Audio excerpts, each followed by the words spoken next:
guys, welcome to another episode of Snagged Podcast and Giveaways, about episode 2,500 at this current point in time. Hang on. I haven't done an intro for a while. Go for it. And Rewind. I've got this new microphone. How's that going for you? Well, I haven't got the right plug yet, so it's not plugged in. That's Ladies and gentlemen, boys and girls of all ages, for those in attendance and for the millions around the world. What are you looking at, Dylan? Get your hands out of here. I'm trying to do the best. I was just thinking I should just edit it and just make all of that silent, so then it just sounds like your new microphone's just. I mean, it's obviously not plugged in, is it? Where'd you get it from? Can't say. I heard the rumour on the street is that the Northern Snag budget just brought a microphone off Timu. Yes, Timu. It's It's quite a good-looking thing, but Great. doesn't have the right plug. Anyway, I was halfway. You expect a lot more for $18.50, including shipping. Yeah, but it's all right. It's on a big long thing, and I'll hopefully get it up for next couple of weeks. Now, talking about? can you blokes get your My word, sir. mind out of the gutter? Now, yeah, sorry, that was shaping up to be the best intro I've ever done. But anyway, once we get the microphone sorted out, we'll do that. Cool. All right, what's been happening fishing-wise up north? Oh, we're back to me. Fishing-wise up north, not this weekend just gone, but the weekend prior to that, I went to the stick comp.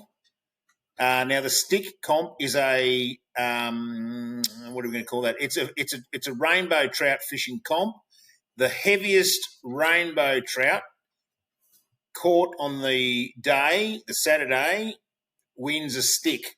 And when I say a stick, I mean a stick that was years ago picked up off the ground. That was decided to be the trophy, and it's probably the most prestigious freshwater fishing trophy in Tasmania because it's all about a fundraising effort for motor neuron disease. Gary Alexander passed away and fought that terrible disease valiantly, and his mates from the Launceston Fishing Club, the Freshwater Fishing Club, and his mates in and around Burnie have, for the last 13 years maybe, put that comp on, and it's just good fun. It's just as much about the fishing, the camping and the staying down at the Tulla Inn and catching up with mates as it is with the fishing. And there's also a really good raffle table. I think they raised $10,000, which is fantastic. So well done to them. Justin Stevens took that competition out in his kayak. He caught the heaviest rainbow. I took my daughter Freya and my partner Marcia's daughter Annabella, and they caught 3 fish. They did pretty well. They had a good bit of fun. But that lake is an absolutely fantastic lake. I always enjoy fishing it. But Dylan, tell me, I know brown trout are traditionally not the best fighters, but the brown trout in that lake are like wet Explorer socks. They don't fight at all. What's going on with that? Have you experienced that? Where rainbows kick on a bit? I mean, I have a bit. It depends where you sort of go there, because a lot of the areas, like Macintosh and Rosebery, they're deep lakes.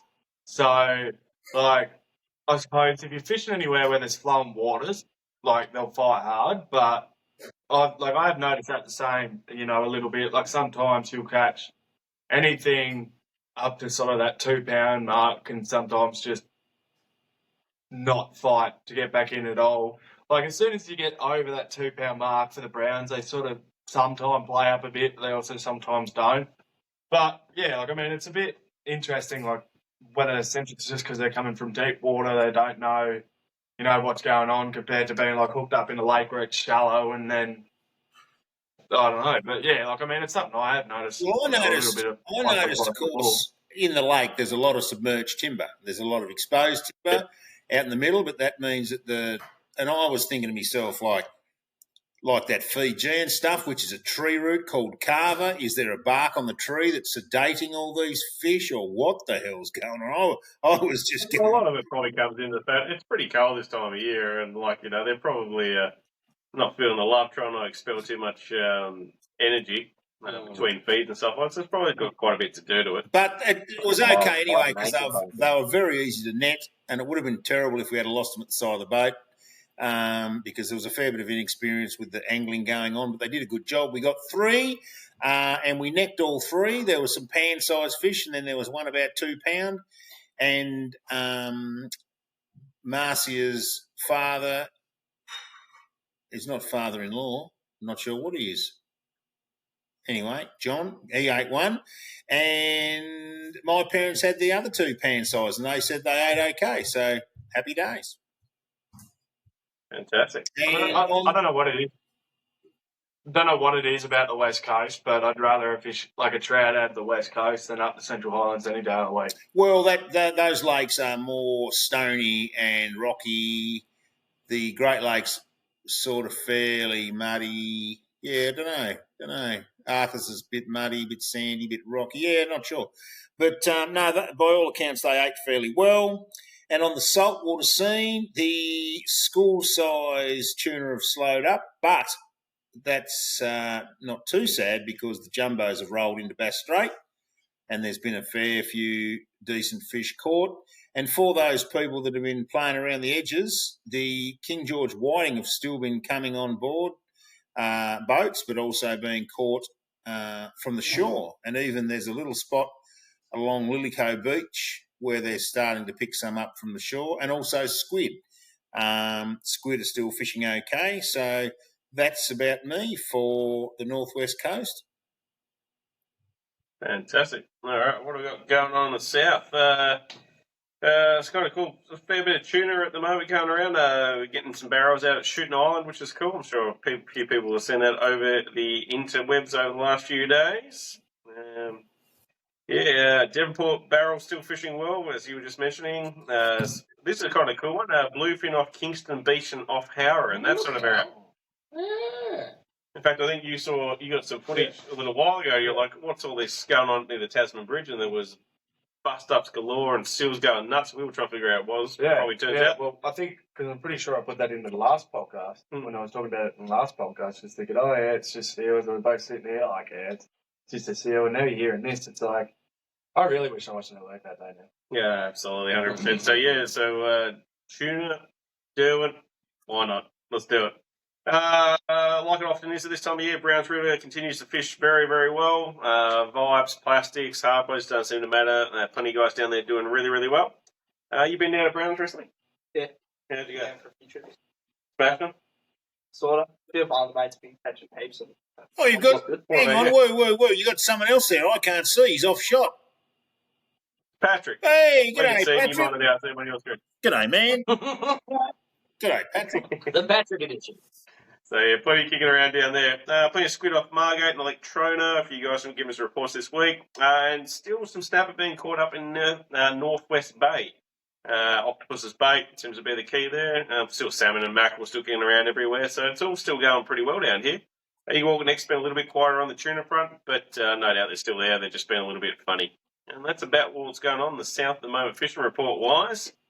Yeah. Yourself, you been out for a fish?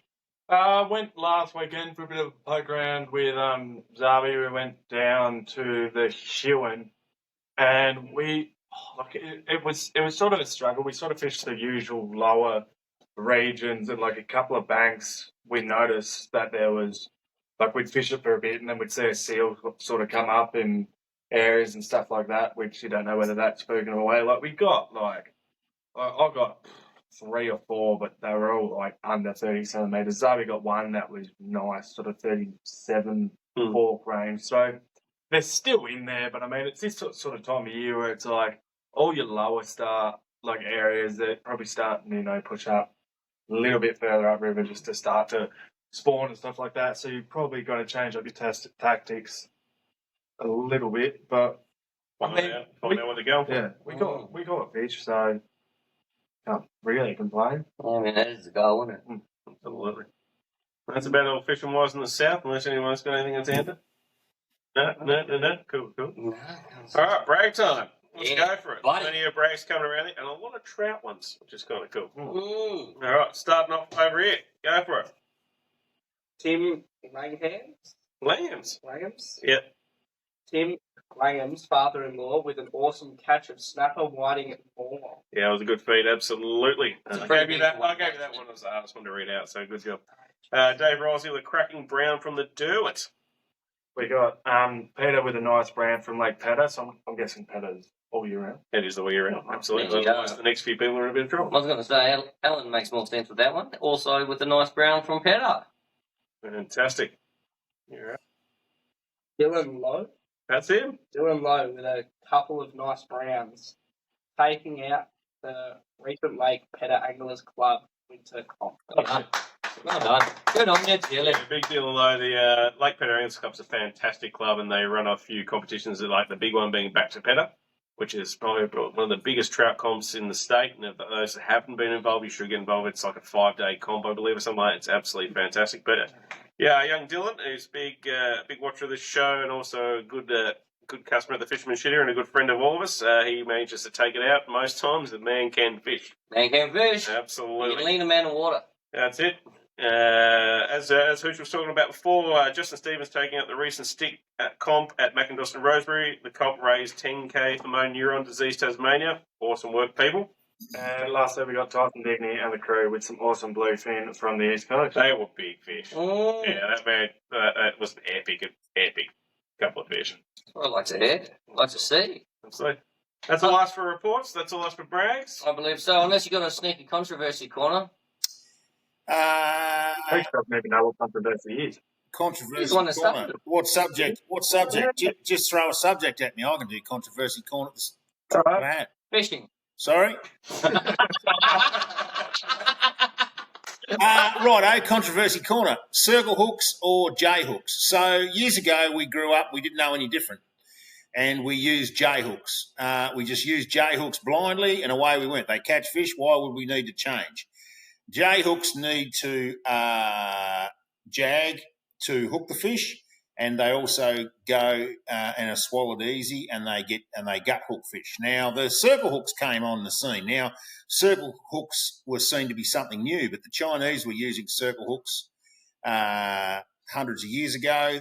They've also been very strong in Japan with their commercial fishing, and then they came to Australia through commercial fishing first, long lines and things like that, because circle hooks, by nature of their design, you don't have to strike a fish to hook a fish, and when they're hooked, they'll stay on, and they'll stay on in the mouth. So there's a couple of reasons why the commercials use them. They hook themselves and they stay alive, so you didn't really want a gut hook fish to be laying on your line for a fair few hours in any sort of water. If your fish stayed alive, it came on board in better nick. So then we started using them for recreational fishing. And here's the thing. We're a bit set in our ways, and we didn't really walk to them, and we sort of recoiled from them because that's not what Pop told me to use.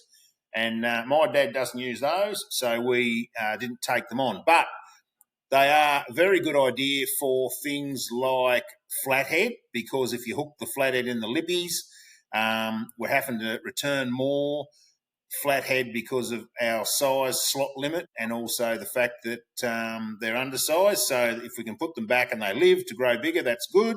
We use also circle hooks on deep drop rods because they hook themselves. There's a lot of line out. It's very hard to set the hook at 400 metres, and they stay on. We use circle hooks if we're looking to release fish like broadbill swordfish. They don't release very well at the best of times, so if you can hook them in the mouth, they release a lot better. A gut hook fish on a J hook does not have a very good survival rate. So there's not really a great deal of controversy around it. It's all fairly well backed with some knowledge born from experience and across the commercials and the recs, but people do wonder why on earth they need these newfangled circle hooks. But I think more and more people are warming to them. Thoughts, Thomas? Oh, a funny story around circle hooks. I remember many, many moons ago, probably before he was even born. I was doing a study with IMAS, and they brought these circle hooks in. And I was like, oh, yeah, cool, no worries at all. Never seen one, knew nothing about them. Was still working in the tackle industry at the time, but no one had any circle hooks, none of the shops had them. And IMAS had some, and they wanted to go test out the hook style, whether it was gut hooked or jaw hooked or catch rate and stuff of these things anyway. So I've got her out in the boat, and I said, yep, cool, you're on the circle hook thing. I'm like, yeah, cool, no worries at all. And just chasing a few flatties and stuff like that, put the circle hook on, went down there, dropped it down. Yeah, there's a bite.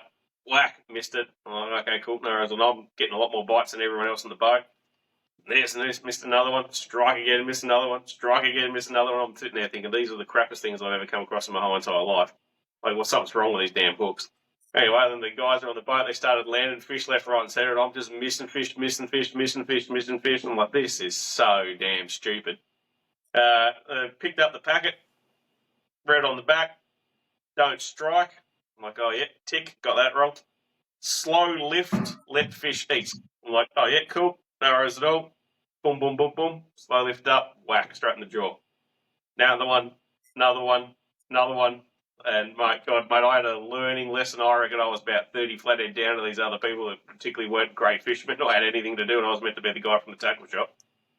Went from absolutely hating them for about 4 hours to absolutely in love with them by the end of it. I think once you learn that you don't need to strike hard, it's a gentle lift, which feels so weird to do because normally, you used to, as you were saying before we grew up, whack, set the hook in. You just don't need to set the damn things. And it's a really good thing. And I find in the shop trying to explain them to people, we have a really big circle hook, like a sword one, and we sort of put it in our hand and we show that you can pull that out a million times, but as it starts to, you just do it gently and you start to roll, they go, okay, that's how they work. And yeah, but we start to sell more circles now than probably ever have before. I reckon we sell more than anything.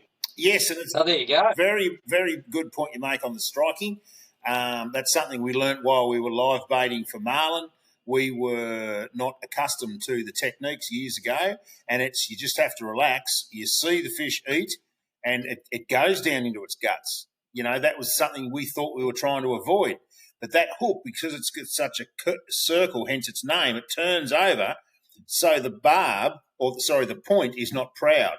And so that's how a hook normally works. The point, the sharp bit, will just pick any bit of flesh and bury in, guts, side of its face, gills, whatever. The circle hook stays in and can't get hooked. But when it comes out and you just slowly put the tension, like with marlin, you put the rod tip down and you just slowly put the drag up and that hook comes out and it turns and it just bangs it straight in the this bit and away you go. So, yeah, very important that you do everything. And quite often with the flathead, when they're biting, you just lift the rod up and just try to get a little bit of tension and they hook themselves and then away you go. There you go. Love it. Selling point. Idea for a selling point. Most people. Triangle hooks. No. So Square most people, hooks. get to the weekend, they just want to, go out, have a relaxed, have a beer or two safely on a boat. I'm not saying get drunk. I'm just saying, imagine if you're going fishing for flathead, instead of having to put that rod in the rod holder, sit down, have your beer, and then you get a bite and you got to jump up. You just sit there and you just wait for it to go, and then you just put your beer down and get up instead of getting up, down. You just It's a bit more time on Sunday morning, isn't it? a little bit more. That actually, We certainly don't encourage people drinking on boats. Why would you do that? Just like to put that out there right now. That's why I said responsibly. Or you can buy non-alcoholic beers. well, while you're sitting there drinking your orange juice, that does work, but you just got to use a little bit more sinker weight than what you would normally do, because with a circle hook, if they are moving the hook and the bait around, i.e. dragging the sinker a bit, they don't work that well. So you've just got, if you want to do that technique, you drop your line down, your 20, 30 metres, you're a little bit over sinkered compared to the depth you're at. You wind that bit of tension on, so your flatty rod has just got a little bit of tension on the rod tip. You've got a little bit of up and down with the boat, of course, or it could be a magic day, but that extra weight of the sinker will self-hook with the circle. So that's a good idea. There you go. I'm sold on Go again. I'm sold on circle hooks. I'm also sold on sinkers. I mean, they're a pretty good thing. Especially Especially going down. Oh dear. Love it. All right, guys. Brilliant. Thanks for tuning in to another Snagged Podcast and Giveaways episode. Just remember, if you want to help us out and win some more surprises, www.snags.com.au. Let's help us raise some money so we can get Hooch a really good microphone and a connection so he can plug it into his Well, that's that. Took the words out of my mouth. I was sitting here waiting for it. I wasn't sure which end to use. You got to do what you got to do. See you, We'll mate. drive looking at See you,